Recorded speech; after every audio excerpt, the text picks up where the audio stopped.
नमस्कार दोस्तों, मैं विशाल राज अपने यूट्यूब चैनल करियर एकेडमी में आप लोगों का स्वागत करता हूं।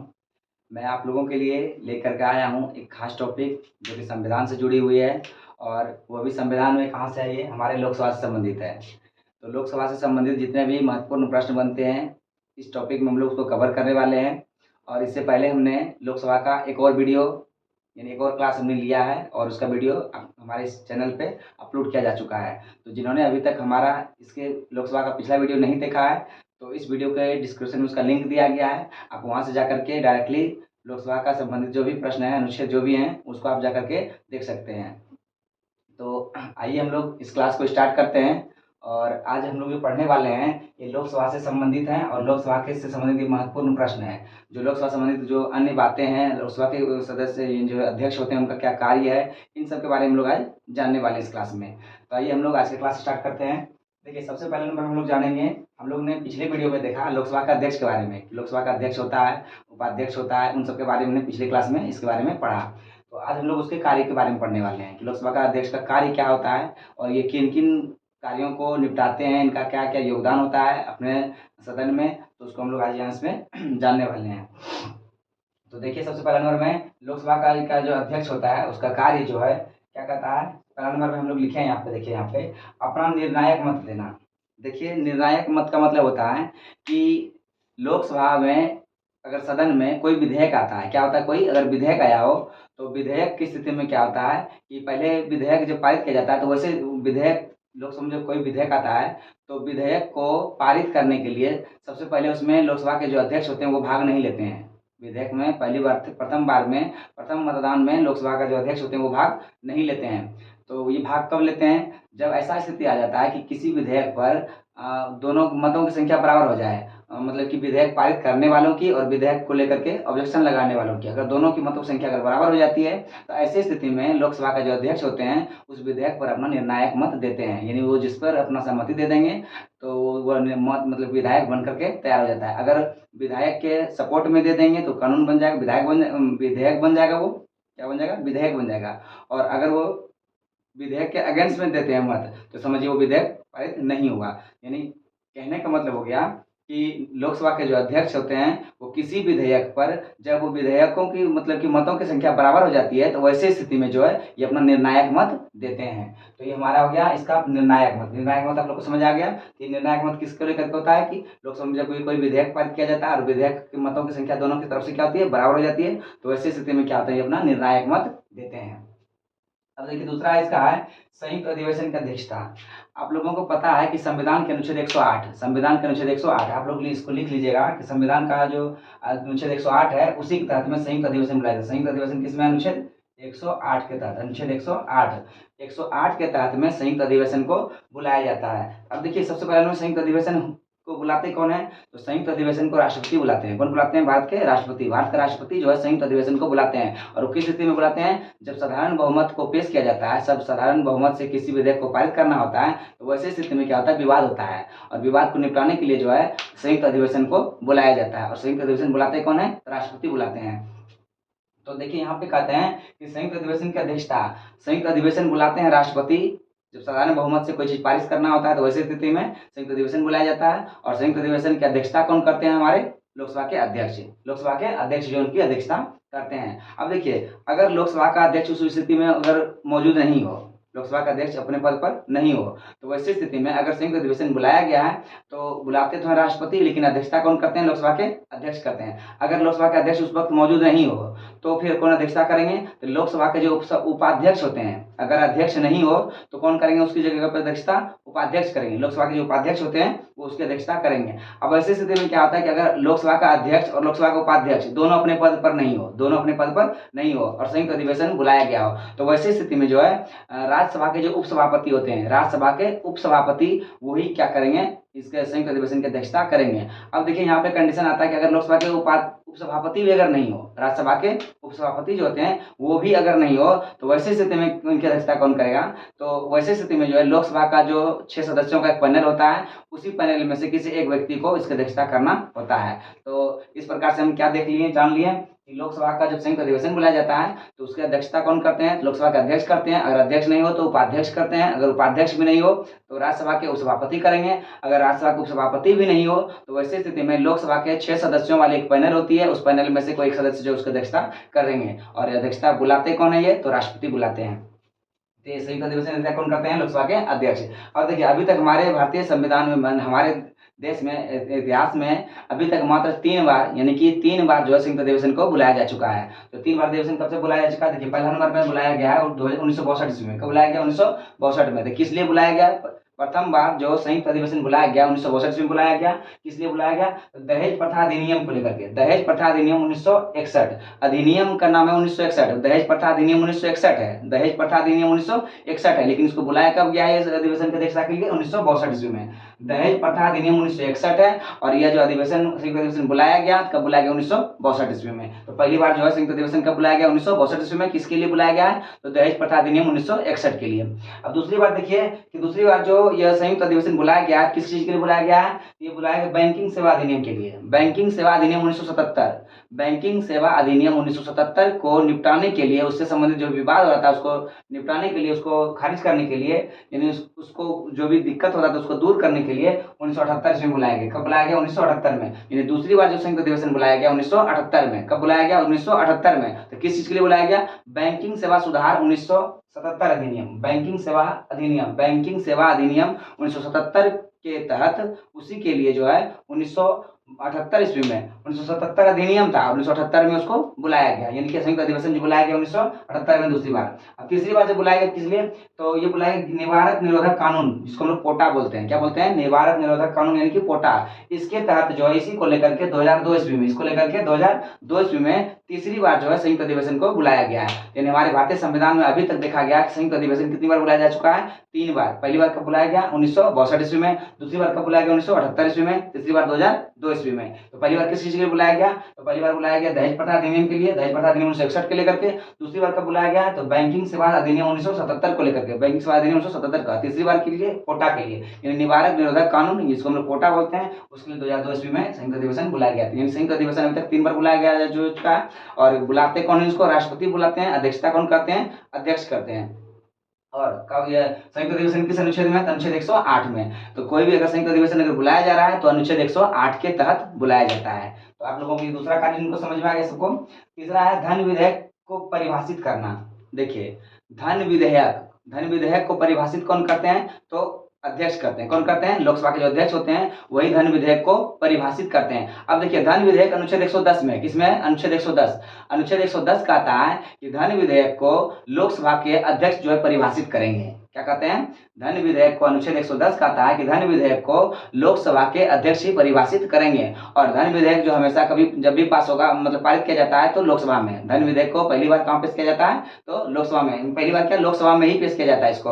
और धन विधेयक को हमेशा जो पारित करना होता है साधारण बहुमत से। किस बहुमत से? साधारण बहुमत से। इस चीज को याद रखिए, आप लोग नोट कर लीजिए कि साधारण बहुमत से ही धन विधेयक को पारित किया जाता है। अगर साधारण बहुमत से धन विधेयक को पारित नहीं किया जाएगा तो सरकार जो है गिर जाएगी। क्या हो जाएगी? सरकार गिर जाएगी। इसलिए करके हमेशा धन विधेयक को साधारण बहुमत से ही पारित किया जाता है और साधारण बहुमत के तहत इसको मतलब इसको सक्सेस, मतलब इसको मिलती है, सफलता मिलती है। अगर साधारण बहुमत नहीं होगा तो सरकार क्या हो जाएगी? गिर जाएगी। और धन विधेयक को हमेशा लोकसभा में ही पेश किया जाता है। धन विधेयक को हमेशा कहाँ पारित किया जाता है? लोकसभा में। तो यहाँ लिखा गया धन विधेयक को लेकर के परिभाषित करेगा लोकसभा के अध्यक्ष, अनुच्छेद 110 के तहत।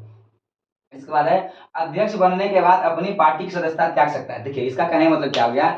अगर कोई लोकसभा का सदस्य है और वो लोकसभा का अध्यक्ष बन गया, क्या बन गया? लोकसभा का अध्यक्ष। लोकसभा का जब अध्यक्ष बन गया है वो, तो अध्यक्ष बनने के बाद वो अपनी पार्टी से सदस्यता को त्याग सकता है।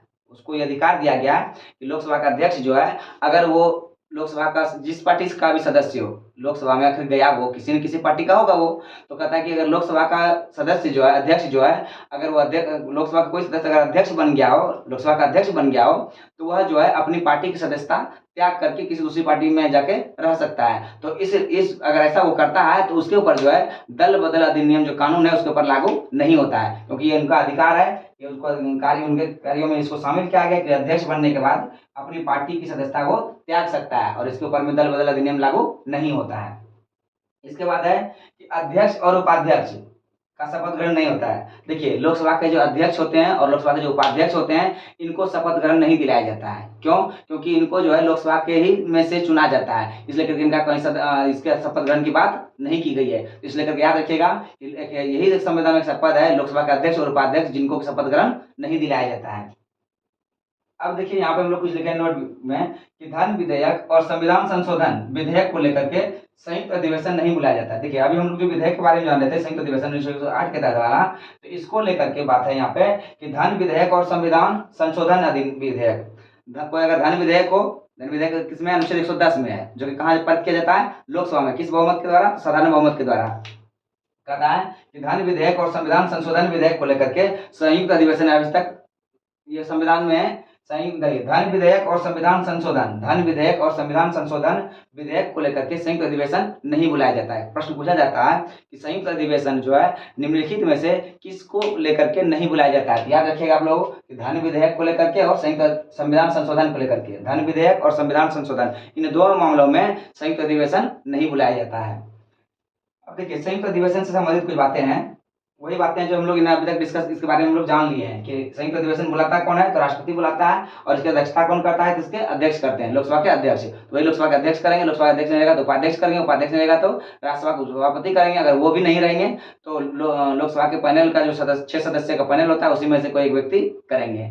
तो ये हो गया हमारा संयुक्त अधिवेशन। इसके बाद लोकसभा के विपक्ष के नेता। अब देखिए, लोकसभा के विपक्ष के नेता का मतलब क्या हो गया? लोकसभा का विपक्ष के नेता मतलब हो गया, देखिए देखिए में क्या होता है, एक होते हैं सत्ता पक्ष, एक होते हैं विपक्ष। सत्ता पक्ष मतलब हो गया कि जो बहुमत दल के नेता होते हैं, जो बहुमत पार्टी वाला होता है उसको बोलते हैं सत्ता। उसको क्या बोलते हैं? सत्ता। यानी बहुमत मतलब जिसकी मतों की संख्या ज्यादा आती है लोकसभा में, वो जीतते हैं, उनको जीता हुआ कहा जाता है। और उनको सत्ता मतलब क्या बोलते हैं? बहुमत दल के उसको पक्ष कहा जाता है। तो बहुमत दल वाला क्या बनते हैं? वो नेता बनते हैं, प्रधानमंत्री बनते हैं, जो भी बनते हैं उनके सदस्य का उनका ही पूरा बोलबाला होता है। तो कहता है क्या? उसको बोलते हैं सत्ता पक्ष। उसको क्या बोलते हैं? सत्ता पक्ष। जो जीते रहते हैं उनको विजेता को बोलते हैं सत्ता पक्ष, और जो हारे हुए उम्मीदवार होते हैं उसको प्रतिपक्ष यानी कि विपक्ष कहते हैं।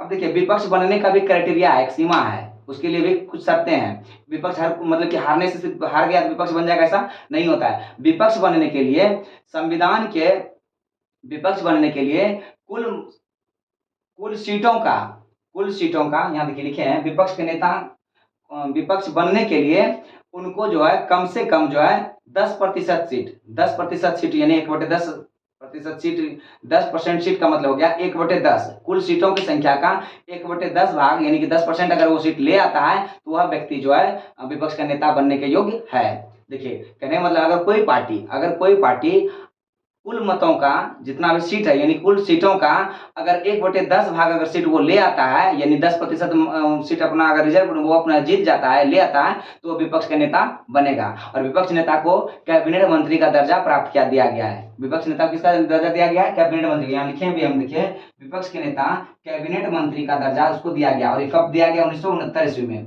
विपक्ष के नेता को कैबिनेट का जो दर्जा दिया गया 1969 ईस्वी में दिया गया है। इसके पहले जो है विपक्ष के सिर्फ नेता होते थे, लेकिन उसको कोई मंत्री का दर्जा नहीं था। लेकिन 1969 ईस्वी में विपक्ष के नेता को कैबिनेट मंत्री का दर्जा दिया गया। और प्रथम विपक्ष के जो नेता बने थे 1969 ईस्वी में ही राम सिंह सुभग बने थे। कौन बने थे? राम सिंह सुभग। प्रथम विपक्ष के नेता जो बने थे राम सिंह सुभग बने थे 1969 ईस्वी में। 1969 में से मान्यता मिला इसको, और 1969 में जो पहला व्यक्ति बने थे वो राम सिंह सुभग थे। वर्तमान में आप लोगों को पता होगा कि विपक्ष के नेता भी राहुल गांधी हैं, जो कांग्रेस पार्टी के हैं। राहुल गांधी जो कांग्रेस पार्टी के हैं वो विपक्ष के नेता है, क्योंकि इस बार जो है 2019 के बाद 2024 का जो चुनाव हुआ है, 24 में विपक्ष के पार्टी जो है 10% सीट लाने में वो सफल हुए, और उसको लेकर के जो है विपक्ष के नेता के रूप में वो आए हैं। इसके बाद है लोकसभा का गणपूर्ति। तो आप लोग को विपक्ष के नेता समझ में आ गया बात।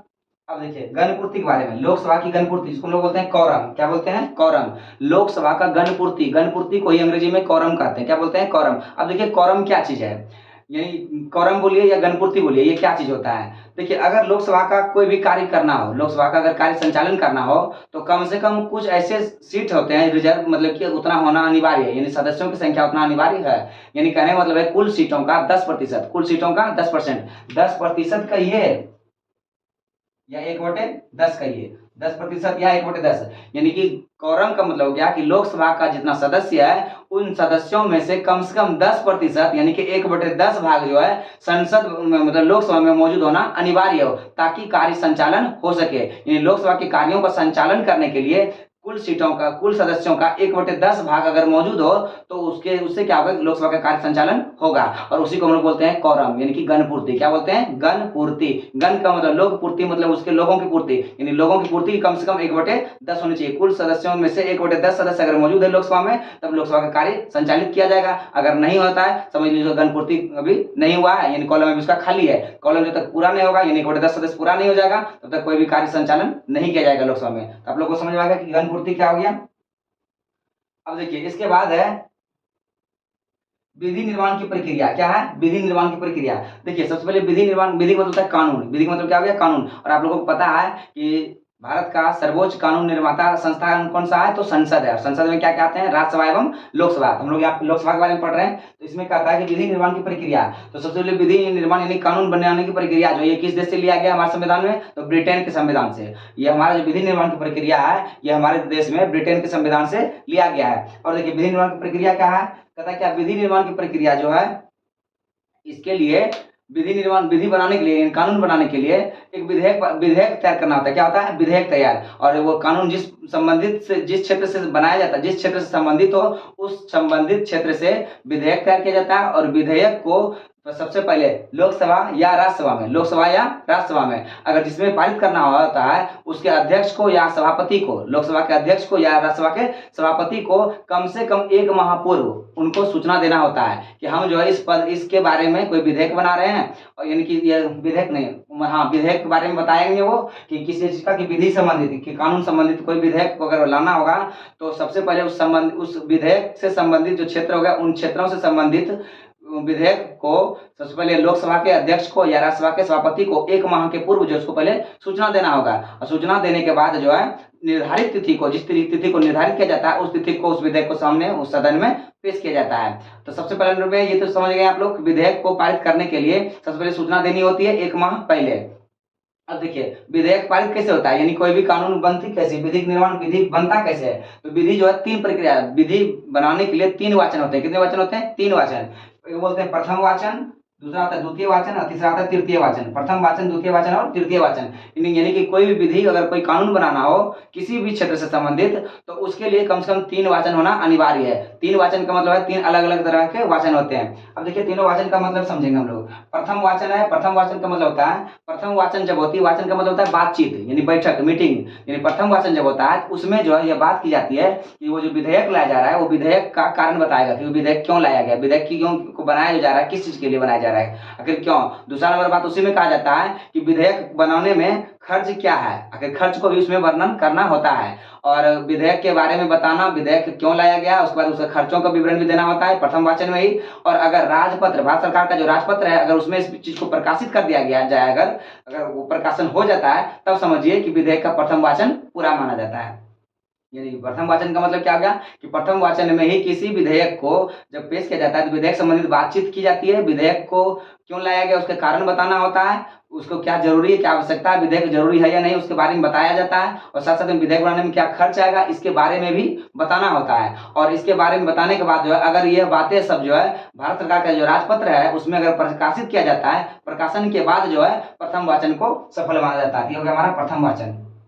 अब देखिए द्वितीय वाचन में क्या होता है कि प्रथम वाचन जब सफल हो जाता है, यानी पूरा माना जाता है, तो द्वितीय वाचन में ही जो है उस विधेयक पर चर्चा की जाती है, बातचीत की जाती है। और उस विधेयक से संबंधित जो भी संशोधन करना होता है, उस संशोधन की भी प्रक्रिया द्वितीय वाचन में ही पूरी की जाती है। और इसके लिए एक समिति है, प्रवर समिति। क्या है? प्रवर समिति। यानी द्वितीय वाचन में ही प्रवर समिति को रिपोर्ट पेश किया जाता है। क्या जाता है? प्रवर समिति को रिपोर्ट, ताकि आप जो प्रवर समिति का यह काम होता है कि वह उसके बारे में जांच पड़ताल करे, विधेयक में संशोधन के बारे में बात करे। इसके लेकर द्वितीय वाचन को माना जाता है, द्वितीय वाचन को तैयार किया जाता है। द्वितीय वाचन में ही प्रवर समिति आ जाते हैं। अब देखिए प्रवर समिति क्या है, तो प्रवर समिति है कि वह समिति जो किसी भी विधेयक को यानी किसी भी विधेयक को पारित करने के लिए उसमें जो संशोधन करने के लिए जो समिति को बनाया गया उसे बोलते हैं प्रवर समिति। और प्रवर समिति जो है लोकसभा का अलग होता है और राज्यसभा का अलग होता है। और ऐसे लोकसभा का अपना होता है, राज्यसभा का अपना होता है, लेकिन राज्यसभा लोकसभा का एक कभी कभी क्या होता है कि संयुक्त भी होता है, यानी कि एक साथ वाला भी होता है। तो उस प्रवर समिति का गठन 3 प्रकार से होता है, यानी कि लोकसभा के लिए अलग भी होता है,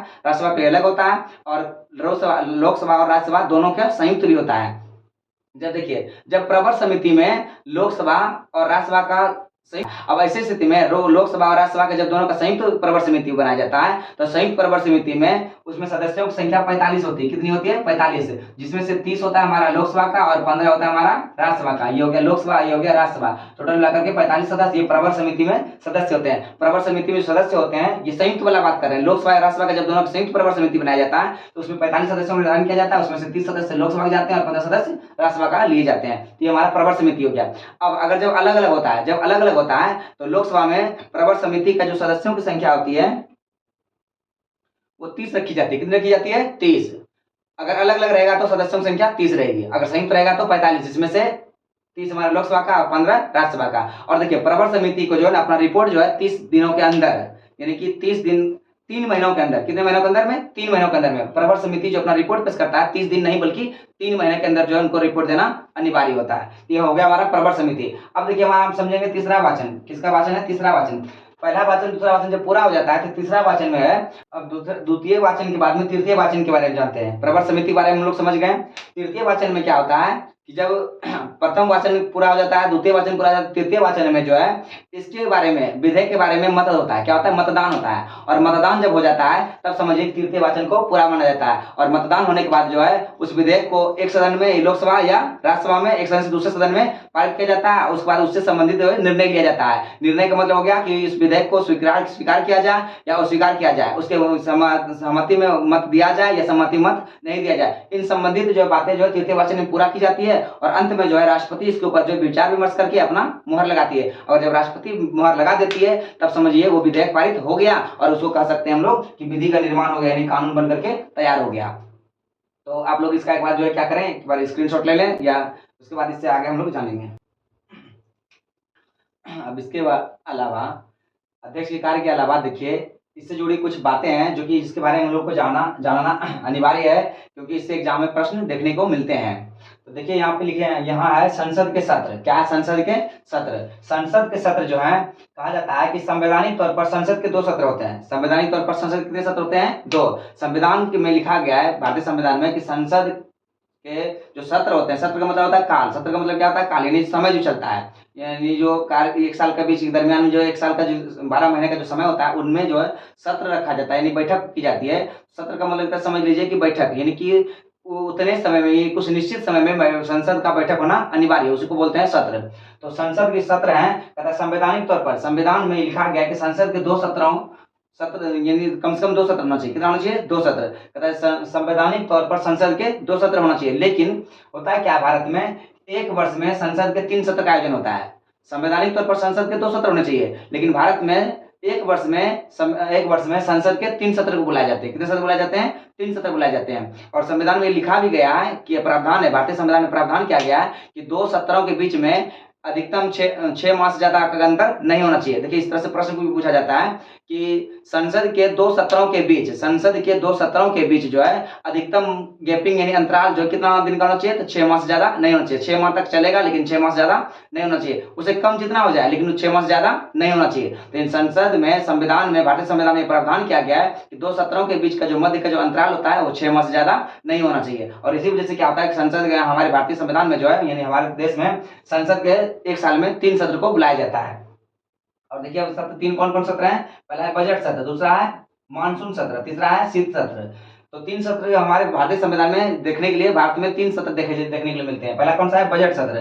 तो बजट सत्र क्या है कि यह जो है ना सबसे प्रथम सत्र है। ये क्या है? प्रथम सत्र, यानी भारत में जो स्टार्ट होता है वर्ष का, उसमें सबसे पहला सत्र को बोलते हैं बजट सत्र। क्या बोलते हैं? बजट सत्र। और ये प्रथम सत्र होने की वजह से क्या होता है? ये सबसे लंबा सत्र होता है। बजट सत्र सबसे लंबा सत्र है और ये कहता है यह जो ना फरवरी से लेकर के मई के बीच में बुलाया जाता है। यह जो सत्र बैठक की जाती है फरवरी से मई के बीच, फरवरी से मई के बीच में, यानी ये चलता है बजट सत्र जो चलता है प्रथम सत्र वाला, ये फरवरी से लेकर के मई के बीच तक चलता है। उसके बाद दूसरा जो सत्र है हमारा है मानसून सत्र। कौन सा सत्र है? मानसून सत्र। तो मानसून सत्र जो है ये जुलाई से अगस्त में आयोजित की जाती है, जुलाई से अगस्त में। पहला क्या हो गया फरवरी से मई में, फरवरी से मई तक होता है हमारा बजट सत्र, पहला सत्र होता है। और दूसरा जो सत्र है हमारा ये मानसून सत्र है। कौन सा सत्र है? मानसून सत्र।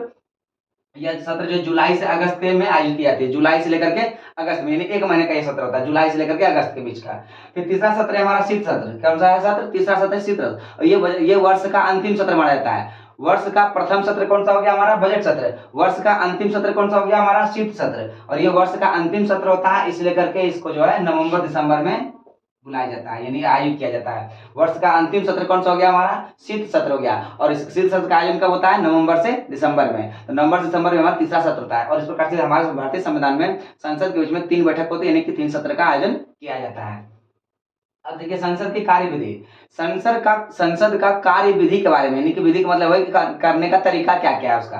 तो संसद की कार्य विधि क्या क्या है? कहते हैं कि संसद के सामान्यतः कार्य जो है, संसद भवन जो चलता है हमारे भारत में, जो पार्लियामेंट जो संसद है, उसका कार्य विधि का यानी कि तौर तरीका क्या है, कब से कितना बजे तक काम करेगा, उसके बारे में वर्णन करता है।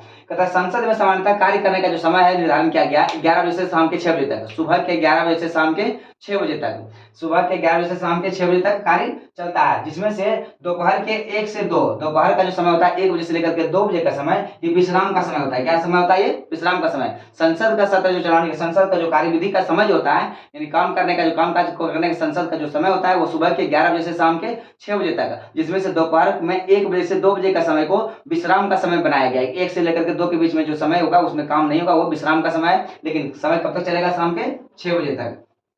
अब देखिए ये जो 3 प्रकार से चलता है, कितने प्रकार से? अब देखिए इस दरमियान में ये इतना जो कार्यकाल दरमियान होता है,